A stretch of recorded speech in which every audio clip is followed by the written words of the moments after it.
الله ربي والإسلام ديني ومحمدا رسول الله. I'rab itu adalah sebuah perubahan akhir kalimat. Sebuah perubahan akhir kalimat yang dikarenakan bermacam-macamnya amil yang masuk pada kalimat tersebut.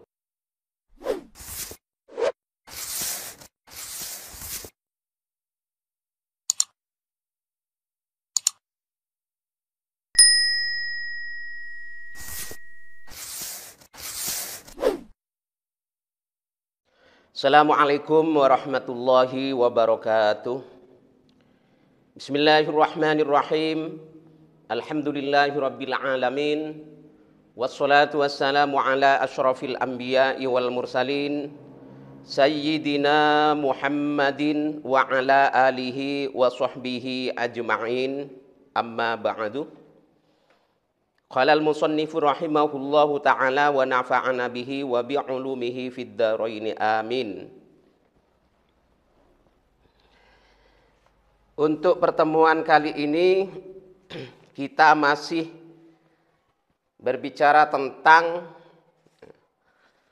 harkat dhammah, harkat fathah, harkat kasrah, yang mana ia merupakan tanda daripada i'rab, terkhusus dhammah, fathah, kasroh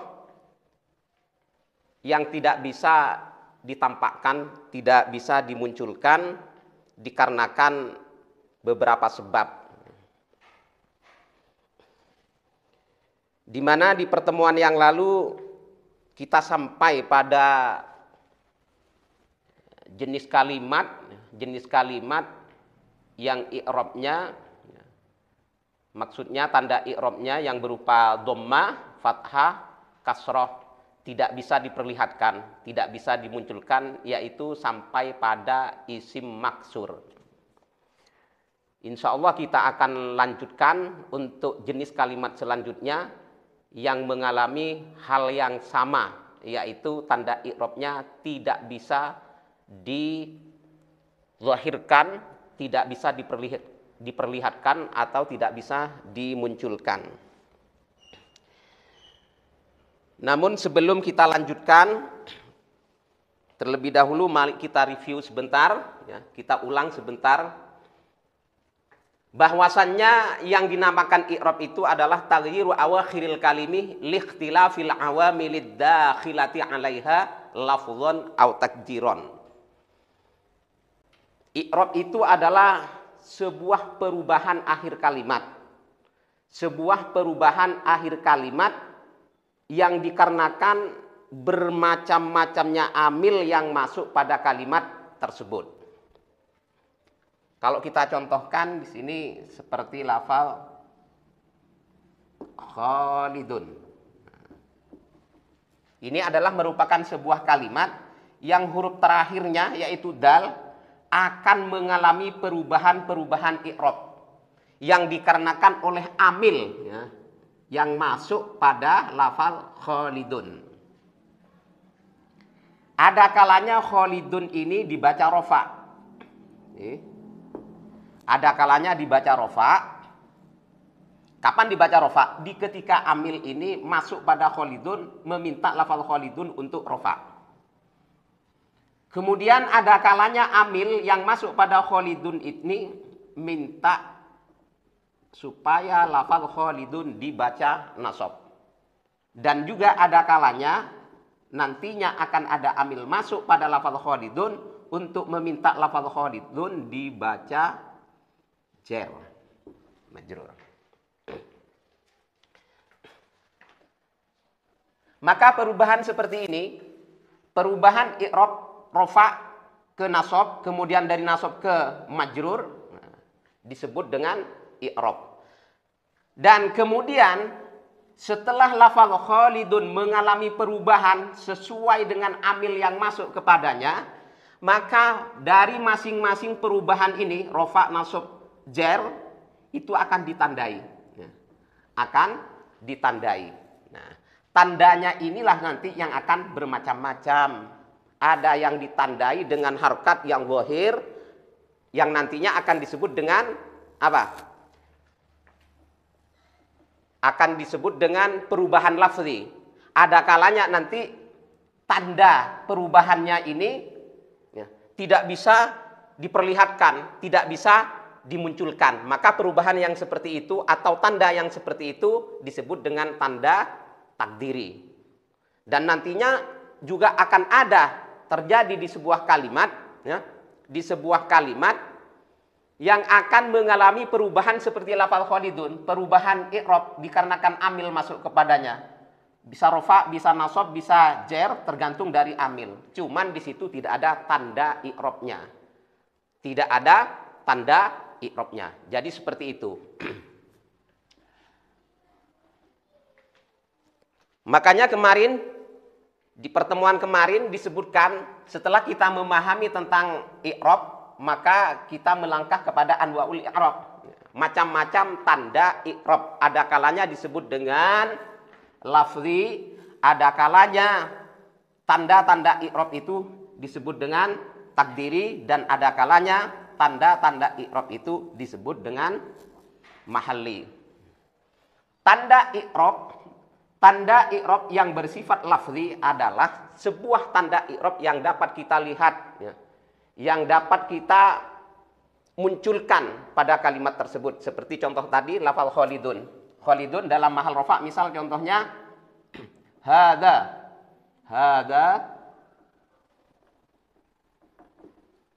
khalidun.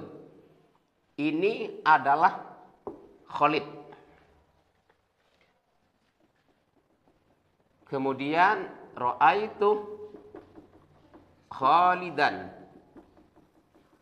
Marartu bi Khalidin.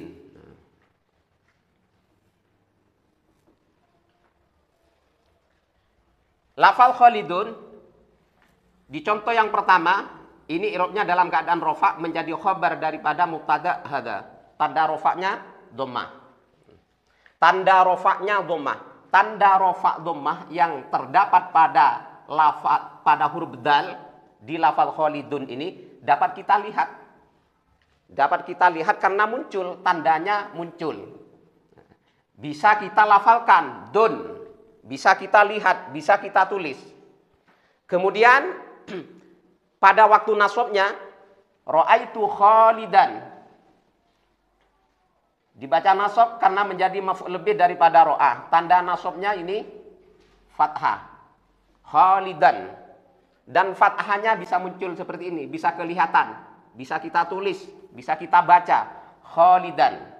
Kemudian di contoh yang ketiga berubah menjadi Khalidin karena dimasuki amil jer, yaitu ba, maka dibaca jer. Tanda jernya kasroh, dan kasrohnya ini kelihatan, bisa kita lihat, bisa kita tulis, bisa kita munculkan.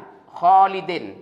Maka tanda i'rab seperti ini, tanda i'rab seperti lafal khalidun, khalidan, Khalidin disebut dengan tanda i'rab lafzi karena bisa diperlihatkan, bisa dimunculkan. Kemudian macam i'rab yang kedua adalah takdiri. Apa tanda i'rab takdiri? Yaitu sebuah tanda i'rab yang tidak bisa kita lihat, tidak bisa muncul karena alasannya macam-macam. Ada li ta'dzur, karena hurufnya tidak bisa menerima harkat, dhamma, fathah, atau kasroh. Ada kalanya alasannya lisikol, karena berat. Sulit orang Arab untuk membaca, melafalkan sebuah harkat. Baik itu dhamma ataupun kasroh. Ada kalanya lil munasabah yang mencegah terhadap zahirnya dhamma, zahirnya fathah, zahirnya kasroh, karena memantaskan kepada huruf ya mutakallim. Jadi penyebabnya tanda i'rab yang tidak bisa diperlihatkan itu macam-macam. Saya ulang bahwasannya tanda i'rab takdiri itu adalah sebuah tanda i'rab yang terdapat pada suatu kalimat tertentu yang tidak bisa dimunculkan, tidak bisa diperlihatkan. Contohnya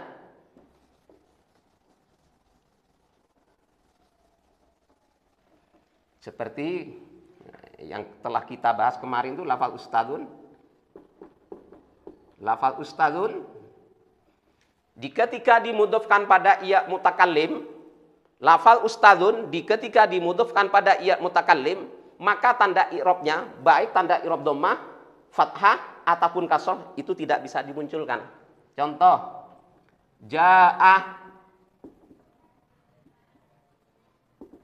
ustadun. Nah, kameranya diperdekat. Ja'ah ustadun. Ketika dimudhofkan pada ya mutakallim akan menjadi ini ja'ah ustadzi. Contoh dalam mahal nasabnya ra'aitu ustadzi. Contoh dalam mahal jarnya marartu bi ustadzi. Lafal ustadun di contoh yang pertama kedudukan i'rabnya adalah rofa ini. Karena lafal ustadzi ini menjadi fa'il daripada ja'ah. Tanda rofaknya adalah dhamma. Awas diperhatikan. Tanda rofaknya adalah dhamma. Kemudian di contoh yang kedua, ra'aitu ustadzi. Lafal ustadzi di sini dalam keadaan nasab i'rabnya menjadi maf'ul bih daripada ro'a. Tanda nasabnya adalah fathah. Tanda nasabnya adalah fathah. Kemudian lafal ustadun di contoh yang ketiga yaitu marartu bi ustadzi. Marartu bi ustadzi. Ustadzi di sini i'rabnya dalam keadaan jar. Karena dimasuki amil jar ba. Tanda jarnya kasroh.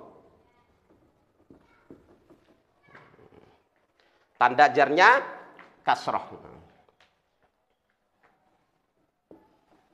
Jadi di contoh ustadzi yang dalam keadaan rofa di sini ada dhammah. Di contoh ustadzi yang dalam keadaan nasab di sini ada fathah. Kemudian di contoh ustadzi yang ketiga karena di sini dalam keadaan jar di sini juga ada kasroh. Nah, kalau ditanya mana dhammahnya, contoh yang pertama, mana fathahnya dalam contoh yang kedua pada waktu nasab, mana kasrohnya di contoh yang ketiga, maka jawabannya adalah ada. Dhammahnya ada, fathahnya ada, kasrohnya juga ada. Namun keberadaannya tidak bisa dimunculkan, tidak bisa diperlihatkan. Nah, dalam contoh ini kenapa dhamma fathah kasroh ini tidak bisa diperlihatkan? Penyebabnya adalah lil munasabah lil ya'il mutakallimi, untuk memantaskan, mencocokkan kepada ya mutakallim. Karena ya mutakallim itu selalu meminta kepada kalimat isim yang disandarkan kepadanya, kalimat isim yang dimudhofkan kepadanya, huruf terakhirnya itu selalu harus berharkat kasroh. Dalam mahal rofa kasroh huruf dzalnya, dalam mahal nasab kasroh huruf dzalnya, dalam mahal jar kasroh huruf dzalnya.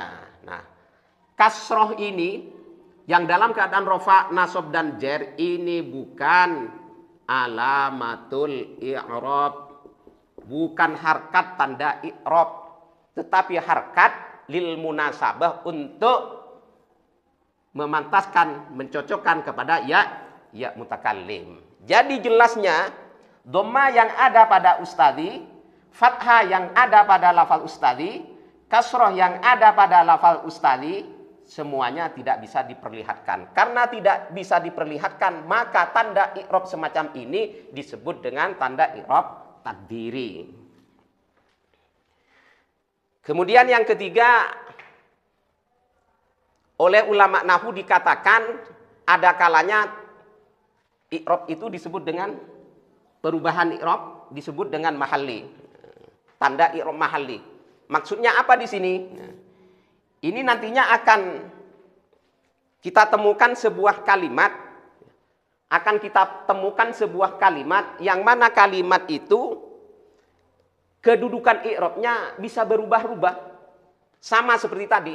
Seperti apa? Tanda i'rab lafzi, tanda i'rab takdiri.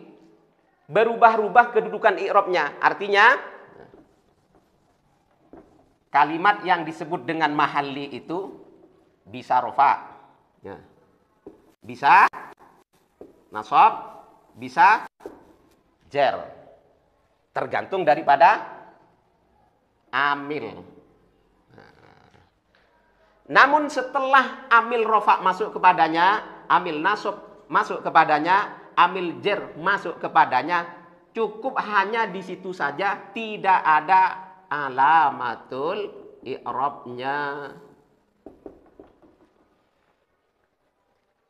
Kalimat yang akan terjadi seperti ini diantaranya terjadi kepada al-asma'ul mabniyah, yaitu isim-isim yang mabni. Isim-isim yang mabni. Jadi isim-isim yang mabni itu tidak ada alamatul i'rabnya, tidak ada tanda i'rabnya.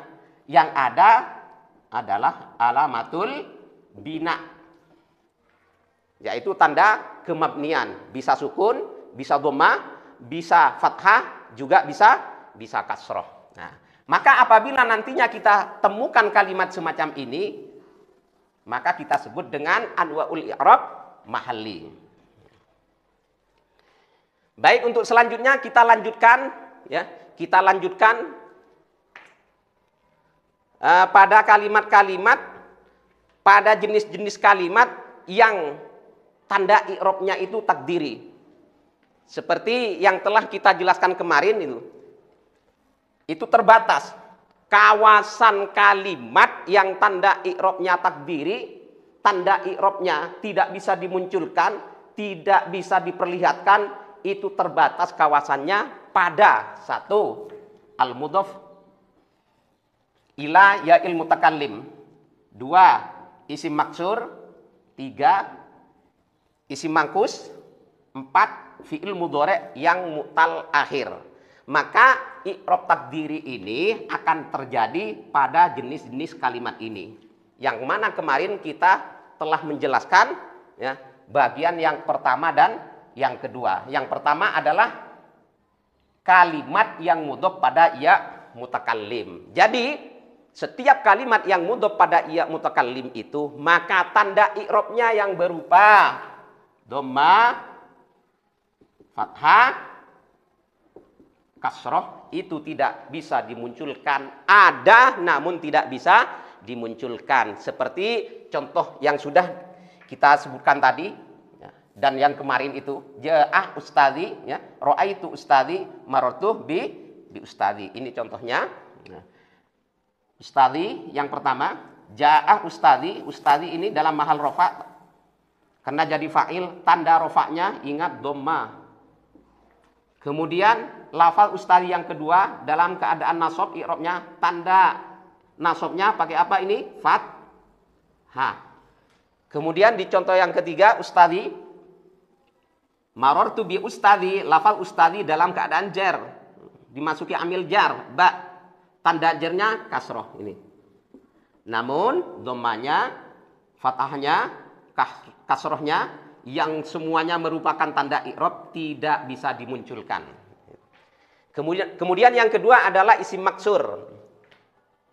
Suatu tanda i'rab yang tidak bisa dimunculkan, tidak bisa nampak, itu akan terjadi pada isim maksur. Di setiap keadaan i'rabnya. Dalam keadaan rofa, kan ia akan ditandai dengan dhammah. Dalam keadaan nasab, isim maksur akan ditandai i'rabnya dengan fathah. Dalam keadaan jer, tanda jernya akan ditandai dengan kasroh. Dhammah, fathah, kasrohnya, isim maksur, semuanya tidak bisa dimunculkan. Artinya dikira-kira.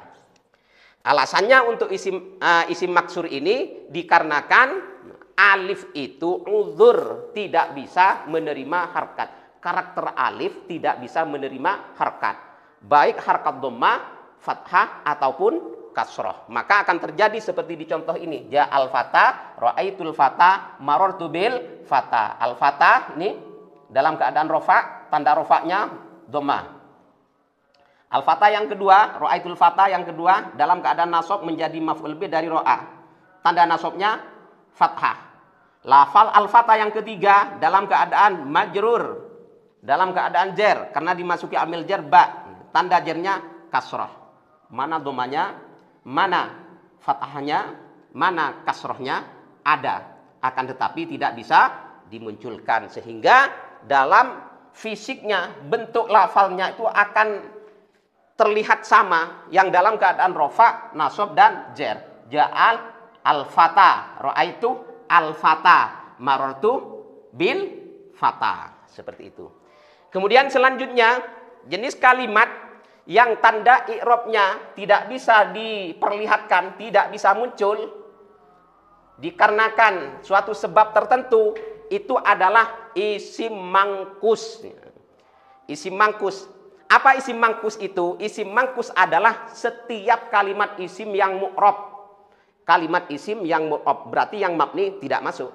Setiap kalimat isim yang mu'rab yang huruf terakhirnya berupa huruf ya lazimah, dan harkat huruf yang jatuh sebelum huruf ya lazimah itu berharkat kasroh.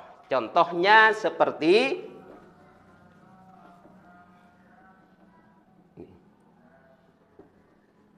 al-qadi atau al-muzakki. Al-muzakki.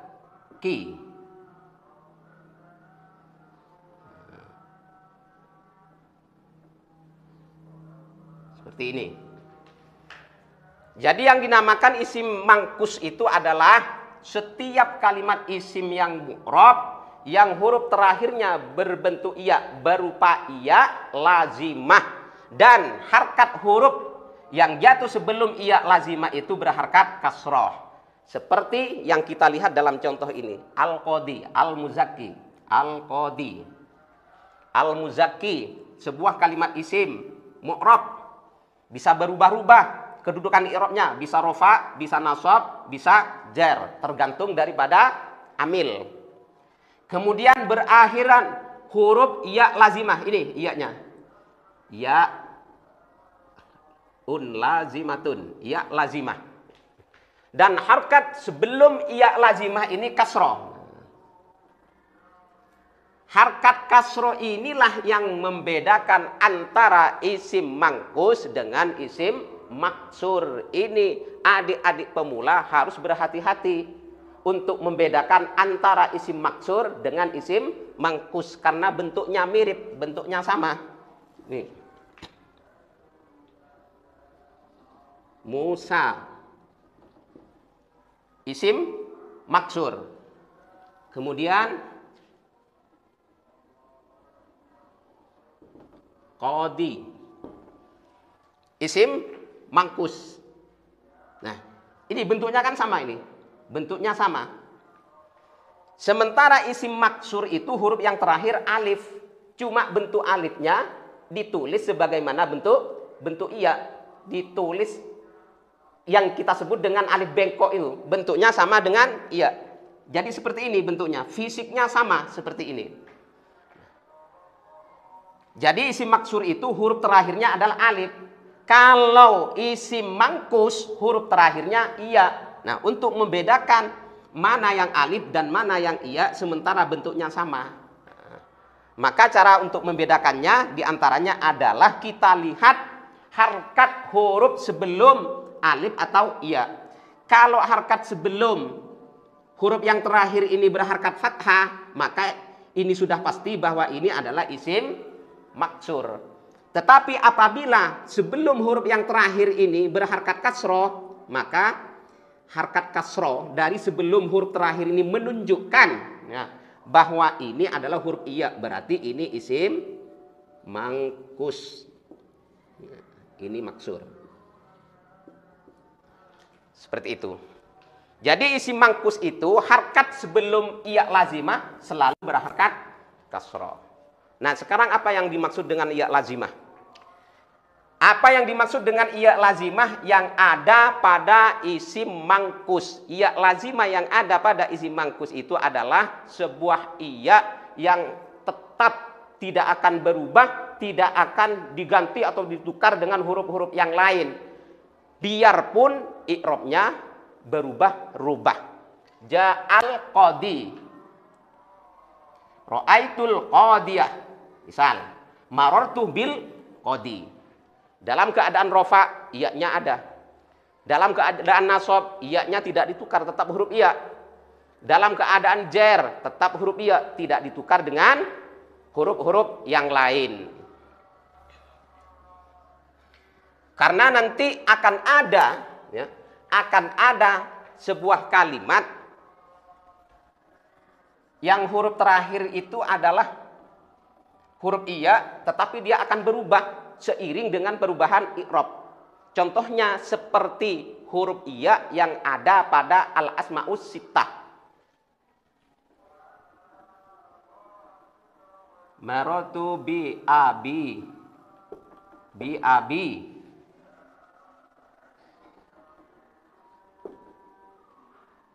Zaidin misal. Bi abi Zaidin. Ini al-asma'us sittah, lafal abi. Ini ada iya-nya. Abi ini ada iya-nya ini. Iya. Nah, ini tidak bisa dikatakan iya lazimah, iya yang tetap. Karena ketika berubah i'rab dari jar berubah ke nasab, iya-nya akan hilang dan akan diganti dengan huruf yang lain. Ra'aitu abakah. Nah, ini ra'aitu abakah. Iya-nya diganti dengan alif. Maka apabila ada huruf iya di akhir kalimat yang seperti ini, ya, maka tidak bisa untuk dikatakan iya lazimah. Berbeda dengan iya yang ada pada isim mangkus. Dalam keadaan rofa, iya-nya tetap huruf iya, tidak ditukar dengan huruf yang lain. Dalam keadaan nasab dan jer juga demikian. Maka karena tidak ada perubahan penggantian huruf kepada huruf yang lain, maka iya yang ada pada isim mangkus itu disebut dengan iya lazimah. Nah, isim mangkus ini apabila i'rabnya dalam keadaan rofa dan dalam keadaan jer, tanda i'rabnya itu masuk pada takdiri, tidak bisa diperlihatkan, tidak bisa ditampakkan. Kita lihat contohnya. Ini. Ja'al qadi, marartu bil qadi. Lafal al-qadi adalah isim mangkus. Dari mana tahu bahwa al-qadi ini isim mangkus? Al-qadi ini sebuah kalimat yang mu'rab, yang huruf terakhirnya iya, iya lazimah, sebelum iya berharkat kasroh. Karena kita tahu bahwa lafal al-qadi adalah merupakan isim mangkus dan kedudukan i'rabnya dalam keadaan rofa menjadi fa'il daripada ja'ah dan tanda rofaknya adalah ini dhammah. Maka dhammahnya tidak boleh diperlihatkan, tidak boleh dikatakan ja'al qadiyuh, tidak boleh seperti itu. Harus ja'al qadi, tidak boleh diperlihatkan. Alasannya apa? Lisikol. Menurut orang Arab itu berat rasanya, sulit untuk melafalkan harkat dhammah yang ada pada isim mangkus. Jadi akan seperti ini dalam prakteknya. Ja'al qadi. Dalam mahal jer, marartu bil qadi, isim mangkus dalam mahal jer itu tanda jernya ditandai dengan kasroh. Nih, ditandai dengan kasroh. Cuma kalau ditanya mana kasrohnya kok nggak ada, kok nggak dibaca bil qadi? Iya, karena isim mangkus itu dalam keadaan jer, ya, dalam keadaan jer yang ditandai dengan kasroh itu, kasrohnya itu tidak bisa dimunculkan, tidak bisa dibaca bil qadi. Harkat kasroh itu karena terasa berat menurut orang Arab. Oleh karena itu, maka tanda i'rabnya isim mangkus yang dalam keadaan jer itu dimasukkan kepada jenis tanda i'rab takdiri. Tidak bisa diperlihatkan, tidak bisa dimunculkan. Jadi kesimpulannya begini untuk isim mangkus. Untuk isim mangkus, tanda i'rabnya yang tidak bisa dimunculkan, artinya bersifat takdiri, itu hanya terjadi pada dalam keadaan rofa dan dalam keadaan jer. Seperti yang ada di contoh ini. Dalam keadaan rofa, isim mangkus tanda rofanya dengan dhammah muqaddarah.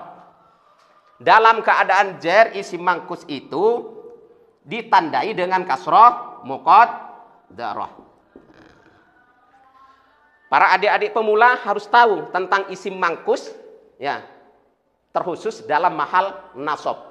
Isim mangkus yang i'rabnya dalam keadaan nasab itu akan ditandai dengan tanda i'rab yang lafzi, yaitu zahir, zahirah, jelas, nampak. Kita lihat contohnya, ra'aitul qadiyah.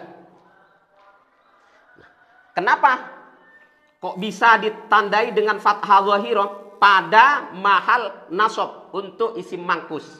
Karena harkat iya dengan menggunakan harkat fathah itu menurut orang Arab ringan, tidak sulit untuk diucapkan, mudah untuk diucapkan. Oleh karena itu maka isim mangkus dalam mahal nasab, tanda nasabnya dengan fathah zahirah. Jadi saya ulang, khusus untuk isim mangkus ini, ya, tanda i'rabnya yang takdiri, yang tidak bisa dimunculkan, terdapat pada isim mangkus yang kedudukan i'rabnya dalam mahal rofa dan jer. Nah, kemudian selanjutnya, jenis kalimat yang tanda i'rabnya yang tidak bisa dimunculkan, yakni digolongkan kepada anwaul i'rab takdiri, adalah fi'il mudhari' yang mu'tal akhir. Apa fi'il mudhari' mu'tal akhir itu? Fi'il mudhari' mu'tal akhir adalah setiap fi'il mudhari' yang huruf terakhirnya terbuat dari salah satu huruf alif, ya, ataupun waw. Itulah yang disebut dengan fi'il mudhari' mu'tal akhir. Dan fi'il mudhari' mu'tal akhir itu dimasukkan menurut kaidah-kaidah Arab. Fi'il mudhari' mu'tal akhir dimasukkan kepada kawasan tanda i'rab takdiri. Ketentuannya adalah, tadi saya katakan bahwa fi'il mudhari' mu'tal akhir itu fi'il mudhari' yang huruf terakhirnya terbuat dari salah satu huruf ilat, alif, waw, atau ya. Jikalau fi'il mudhari' mu'tal akhir ini huruf terakhirnya dibuat dari huruf alif, maka tanda i'rab yang akan dikira-kira, tanda i'rab yang tidak bisa dimunculkan adalah dhammah dan fathah. Jadi fi'il mudhari' mu'tal akhir alif, bukan iya, bukan waw, khusus fi'il mudhari' mu'tal akhir alif. Maka tanda i'rabnya itu, ya, tanda i'rabnya akan ditandai dengan dhammah dan fathah yang muqaddarah, yang tidak bisa dimunculkan, seperti yang terdapat dalam contoh ini. Yakhsha Zaidun. Yakhsha, takut, khawatir. Siapa? Zaid. Yakhsha merupakan fi'il mudhari'. Yakhsha merupakan fi'il mudhari' yang kedudukan i'rabnya adalah rofa. Dari mana tahu kita bahwa yakhsha itu dalam keadaan rofa? Fi'il mudhari' itu ketika tidak ada amil nasab dan amil jazm masuk kepadanya, maka otomatis ia berarti rofa. Seperti yang terdapat di contoh ini. Dalam keadaan rofa, tanda rofanya adalah dhammah. Tanda rofanya adalah dhammah. Mana dhammahnya? Tidak kelihatan, tidak bisa dimunculkan. Kenapa lafal yakhsha ini tanda rofaknya yang berupa dhammah itu tidak bisa dimunculkan, tidak bisa ditampakkan? Jawabannya adalah dikarenakan yakhsha ini adalah merupakan fi'il mudhari' yang terbuat dari fi'il mudhari' mu'tal akhir alif. Yakhsha. Ternyata huruf alif itu yang saya jelaskan tadi, alif itu adalah punya karakter tidak bisa menerima harkat dhamma, fathah, dan kasroh. Itu bukan hanya terjadi pada kalimat isim, di kalimat fi'il pun juga terjadi. Seperti yang terjadi pada fi'il mudhari' mutal akhir alif. Dikala ia rofa, tanda rofanya menggunakan dhamma muqaddarah, tidak bisa dimunculkan, tidak bisa ditampakkan. Kemudian, tadi dijelaskan bahwa fi'il mudhari' mutal akhir alif yang akan ditandai tanda i'rabnya dengan muqaddarah itu bukan hanya di dhamma saja, artinya bukan hanya dalam mahal rofa saja, di dalam mahal nasabnya juga demikian. Fi'il mudhari' yang tidak bertemu dengan sesuatu apabila nasabkan tanda nasabnya dengan fathah. Nah, untuk fi'il mudhari' yang tidak bertemu dengan sesuatu yang terbentuk dari fi'il mudhari' mutal akhir alif, dalam mahal nasabnya akan ditandai dengan fathah muqaddarah.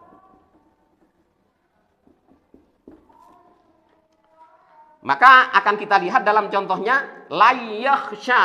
Ini la yakhsha Zaidun, la yakhsha, tidak akan takut siapa? Zaid. Lan yakhsha. Yakhsha adalah fi'il mudhari'. I'rabnya dalam keadaan nasab karena dimasuki amil nasab. Tanda nasabnya apa? Fathah. Karena fi'il mudhari' tidak bertemu dengan sesuatu. Fi'il mudhari' yang tidak bertemu dengan sesuatu, ya, baik fi'il mudhari' shahih akhir atau mutal akhir, tanda nasabnya dengan menggunakan fathah. Nah, cuman fathah itu kan ada dua. Ada fathah zahirah, bisa ditampakkan, ada fathah itu muqaddarah. Nah, di sini fathah yang muqaddarah. Kenapa harus muqaddarah? Karena yakhsha ini berakhiran huruf alif atau kita sebut dengan fi'il mudhari' mu'tal akhir alif. Seperti itu. Kemudian selanjutnya fi'il mudhari' mu'tal akhir yang tanda i'rabnya masuk pada takdiri. Tanda i'rab takdiri adalah setiap fi'il mudhari' mu'tal akhir waw atau iya. Fi'il mudhari' mu'tal akhir waw atau iya. Kalau yang tadi fi'il mudhari' mu'tal akhir alif. Sekarang adalah mu'tal akhir waw atau iya. Nah, untuk fi'il mudhari' mu'tal akhir waw atau iya, tanda i'rabnya yang dikira-kira itu, yang tidak bisa dimunculkan itu hanya terjadi pada tanda i'rab dhammah. Berarti hanya dalam keadaan rafa, nasab dan jazmnya tidak dimasukkan pada apa? Perubahan i'rab yang bersifat takdiri. Kita lihat di contohnya, Zaidun yad'u, Zaidun yarmi, Zaidun yad'u. Adapun Zaid itu yad'u, mengajak atau berdoa, mengajak. Yad'u adalah fi'il mudhari' yang i'rabnya dalam keadaan rofa. Tanda rofanya apa? Dhamma. Tanda rofanya dhamma. Mana dhammanya? Tidak kelihatan, tidak bisa dimunculkan karena dhammanya muqaddarah. Yang penyebabnya adalah dikarenakan huruf terakhirnya waw, yakni fi'il mudhari' mu'tal akhir waw. Alasannya adalah lisikol, berat untuk orang Arab melafalkan, mengucapkan huruf waw yang ada pada fi'il mudhari' mu'tal akhir waw untuk menerima harkat dhammah. Untuk di dhammah itu berat rasanya. Makanya dhammanya tidak diperlihatkan. Bacanya yad'u bukan yad'u. Dan juga tanda rafa' dhammah muqaddarah ini akan terjadi pada fi'il mudhari' mu'tal akhir ya, seperti di contoh Zaidun yarmi. Yarmi tidak boleh kita baca yarmiyu, walaupun kita tahu yarmi ini adalah dalam keadaan rofa. Tanda rofanya adalah dhamma karena tidak bertemu dengan sesuatu di akhirnya. Tanda rofanya adalah dhamma. Namun walaupun kita tahu yarmi ini dalam keadaan rofa, tanda rofanya dhamma, tidak boleh kita baca yarmiyu. Harkat dhammanya iya tidak boleh kita munculkan, tidak boleh kita tampakkan. Harus dikira-kira muqaddarah. Maka bacanya yarmi. Seperti itu.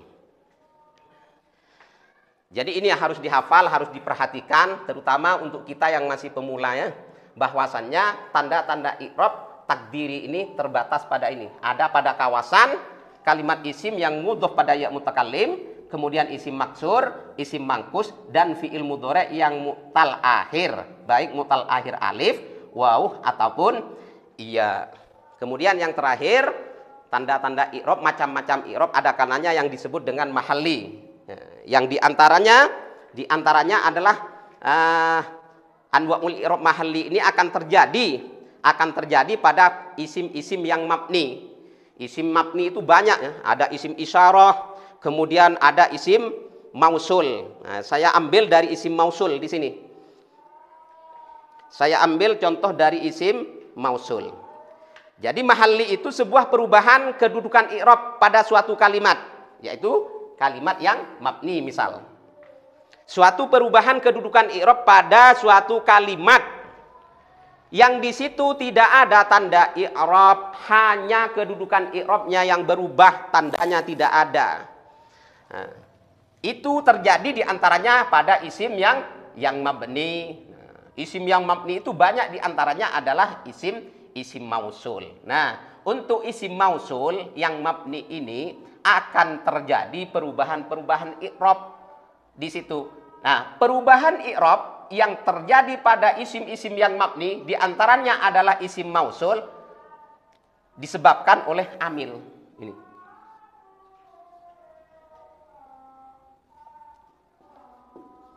Alladzi isim mausul ini bisa berubah-ubah kedudukan i'rabnya tergantung dari amil. Bisa rafa, bisa nasab, bisa jer.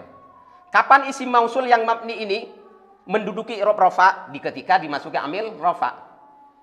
Kapan isim mausul yang mabni ini akan menduduki i'rab nasab? Ketika dimasuki amil nasab. Kapan alladzi yang merupakan isim mausul yang mabni ini akan menduduki i'rab jer? Ketika dimasuki amil jer. Kita lihat contohnya nih. Alladzi isim mausul yang kedudukan i'rabnya rafa, yang ini berkedudukan i'rab nasab, yang ini berkedudukan i'rab jer. Ja'alladzi qara'al kitabah. Ja'ah, sudah datang alladzi siapa? Yang membaca kitab. Alladzi di sini di contoh yang pertama i'rabnya dalam keadaan rafa, menjadi fa'il daripada lafaz ja'ah, dari fi'il madhi ja'ah. Kemudian di contoh yang kedua alladzi ini ra'aitul ladzi qara'al kitabah. Alladzi yang kedua saya melihat pada yang membaca kitab.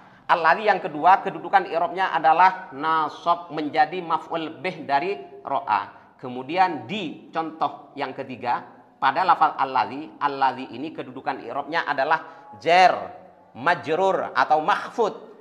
Dibaca jer dikarenakan dimasuki amil jar yaitu ba. Jadi lafal alladzi di ketiga contoh ini i'rabnya berubah-ubah. Yang di atas dalam keadaan rafa karena dimasuki amil rafa. Alladzi di contoh yang kedua dalam keadaan nasab karena dimasuki amil nasab. Di contoh yang ketiga alladzi di contoh yang ketiga dalam keadaan jer i'rabnya karena dimasuki amil jer. Nah, mana tanda rafa'nya? Di contoh yang pertama, mana tanda nasabnya di contoh yang ketiga, yang kedua? Mana tanda jernya di contoh yang ketiga? Saya ulang. Mana tanda rofaknya di contoh yang pertama, alladzi? Mana tanda nasabnya di contoh alladzi yang kedua? Mana tanda jernya di contoh yang ketiga? Maka itu adalah tidak ada jawabannya karena isim yang mabni itu hanya menduduki i'rab, di situ tidak terdapat tanda-tanda i'rab seperti itu. Saudara yang dimuliakan Allah Subhanahu wa taala, ini kesimpulan ringkasnya akan terjadi seperti ini. Tanda-tanda atau macam-macam tanda i'rab itu akan terjadi seperti ini. Kita lihat di sini ya. Nah, perbedaan antara tanda i'rab lafzi dengan tanda i'rab takdiri dan tanda i'rab mahalli. Itu perbedaannya itu di mana? Kita lihat pada yang pertama. Di contoh yang pertama di sini saya ambil contoh lafal Khalidun. Lafal Khalidun, jaa Khalidun, ra'aitu Khalidan, marartu bi Khalidin. Lafal Khalidun di sini dalam keadaan rofa karena menjadi fa'il daripada jaa. Kemudian rofaknya ini ditandai dengan doma. Ini rofaknya lafal Khalidun ditandai dengan doma dan domanya bisa dilihat yang kita sebut dengan zahirah, fathah zahirah. Kemudian di contoh yang kedua, ra'aitu Khalidan. Khalidan ini dalam keadaan nasab i'rabnya karena menjadi maf'ul bih. Kemudian nasabnya itu, kedudukan nasabnya itu ditandai dengan fathah ini. Dan fathahnya bisa dilihat, bisa muncul. Kemudian di contoh yang ketiga, lafal Khalidin. Marartu bi Khalidin. Lafal Khalidin i'rabnya dalam keadaan jar. Dan jarnya ditandai dengan kasroh. Serta kasrohnya bisa kita lihat. Ini, din. Bisa kita lihat. Maka, macam atau bentuk tanda i'rab seperti ini disebut dengan lafzi. Ya. Berubah-ubah huruf terakhirnya karena amil yang masuk kepadanya. Bisa rofa, bisa nasab, bisa jer. Kemudian rofa, nasab, dan jernya bisa dihadirkan ya, atau bisa dibuktikan dengan tanda dhamma, fathah, kasroh. Dan bukti atau tanda ini bisa diperlihatkan. Ini yang akan terjadi pada anwa'ul i'rab lafzi. Kemudian kalau tanda i'rab yang bersifat takdiri, ini contohnya ja'ah Musa, ra'aitu Musa, marartu bi Musa. Saya ambil ini contoh dari apa ini? Isim maksur. Mewakili dari bentuk-bentuk kalimat isim yang tanda i'rabnya muqaddarah ini. Isim maksur. Ja'ah Musa. Musa ini kedudukan i'rabnya adalah rofa, sama dengan Khalidun. Jadi fa'il daripada ja'ah. Kemudian setelah kita tahu bahwa lafal Musa ini dalam keadaan rofa i'rabnya, maka kita lihat tanda i'rabnya adalah dhamma. Tanda i'rabnya adalah dhamma. Akan tetapi dhammahnya tidak kelihatan. Dhammahnya tidak kelihatan. Nah, di sini yang membedakan antara tanda i'rab takdiri dengan lafzi. Ini kita lihat ini. Kalau yang di atas i'rab lafzinya pada waktu ini Khalidun ini dalam keadaan rofa yang ditandai dengan dhamma, bisa dilihat dhammanya, bisa ditulis ini dun, bisa dilafalkan, diucapkan dun. Akan tetapi tanda i'rab rofa yang berupa dhamma yang ada pada kawasan i'rab takdiri tidak bisa kelihatan. Maka dalam contoh akan kita lihat seperti ini, Musa dalam keadaan nasab. Ra'aitu Musa, lafal Musa menjadi maf'ul lebih daripada ro'a. Karena menjadi maf'ul lebih tentunya harus dibaca nasab. Tanda nasabnya dengan fathah. Akan tetapi fathahnya tidak bisa diperlihatkan. Fathahnya tidak bisa muncul, hanya dikira-kira saja. Ada tetapi tidak muncul. Demikian juga ya, dengan contoh yang ketiga, marartu bi Musa. Lafal Musa di contoh yang ketiga dalam keadaan jar karena dimasuki amil jar yaitu ba. Tanda jarnya kasroh. Sama dengan tanda jarnya lafal Khalidun yang merupakan tanda i'rab lafzi kasroh juga. Cuman untuk yang takdiri kasrohnya tidak bisa muncul. Untuk yang lafzi kasrohnya bisa muncul Khalidin. Kalau Musa tidak bisa muncul. Seperti itu. Kemudian macam tanda i'rab yang ketiga yang disebut dengan mahalli yang terjadi pada diantaranya terjadi pada isim-isim yang mabni. Nah, kita lihat contohnya ja'alladzi qara'al kitabah, ra'aitul ladzi qara'al kitabah, marartu billadzi qara'al kitabah. Alladzi yang merupakan isim mausul yang mabni, i'rabnya berkedudukan apa di sini? Rafa, menjadi fa'il daripada ja'a. Rafa, menduduki i'rab rafa. Mana tanda rofaknya? Ini tidak ada. tanda rofaknya tidak ada, apalagi diperlihatkan. Namanya tidak ada, tidak mungkin untuk diperlihatkan. Kemudian isim mabni yang berupa isim mausul, di contoh yang kedua, kedudukan i'rabnya adalah nasab, karena menjadi maf'ul lebih dari ro'a. Mana tanda nasabnya? Disilang, tidak ada. Kemudian kelihatan bisa dimunculkan apa tidak? Namanya tidak ada, yang jelas tidak bisa dimunculkan. Kemudian di contoh yang ketiga, alladzi yang merupakan isim mausul, isim mabni, kedudukan i'rabnya adalah majrur, harus dibaca jar karena dimasuki amil jar yaitu ba. Kedudukan i'rabnya ini jar, mana tanda i'rabnya? Tidak ada. Kelihatan apa enggak? Ya jelas. Jelas tidak bisa diperlihatkan karena memang tidak ada. Jadi untuk yang mahalli ini, anwa'ul i'rab yang mahalli ini hanya berlaku ya tentang kedudukan i'rabnya saja, bisa rofa, bisa nasab, juga bisa jar. Namun tanda i'rabnya tidak ada. Makanya dikenal dengan apa? Isim-isim yang mabni itu punya alamatul bina, tidak punya alamatul i'rab, seperti itu. Itu yang bisa saya sampaikan, mudah-mudahan bermanfaat untuk kita semua. Mudah-mudahan kita paham semuanya. Amin, amin ya rabbal alamin. Sampai jumpa di kesempatan mendatang insya Allah. Assalamualaikum warahmatullahi wabarakatuh.